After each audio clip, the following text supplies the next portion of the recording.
How to transfer WhatsApp messages from iPhone to iPhone. Hi guys, welcome back to Tech Guide Genie. Got a new iPhone and need to transfer your WhatsApp messages without losing a single chat?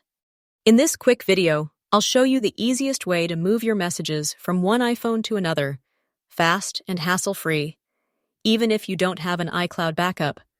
Now let's get started.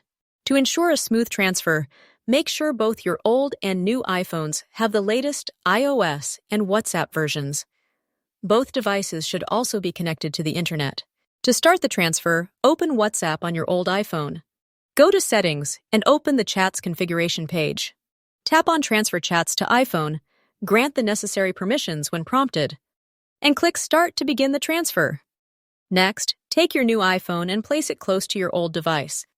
Your new iPhone should not be registered with WhatsApp yet. Open WhatsApp on your new device, agree to the terms and conditions, and verify your account using the same phone number as your old mobile. When the Transfer Chat History to iPhone window appears, click Continue and grant the necessary permissions. A QR code will be generated on your new iPhone. Scan this QR code with your old iPhone and accept any additional permissions. Your chat history will then start transferring. Keep both phones nearby, unlocked, and avoid closing WhatsApp during the transfer.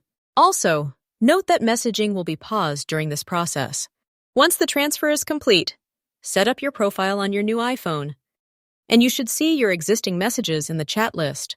On the other hand, your old phone will automatically sign out of your account once the data transfer is complete. That's it! That's how to transfer WhatsApp messages from iPhone to iPhone. If you found this video helpful, please give it a like, leave a comment, and share it with your friends. Also, if you haven't as yet, please subscribe to our channel and click the bell icon to get notified as soon as I upload a new video.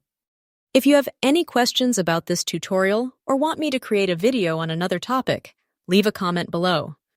See you next time. Bye!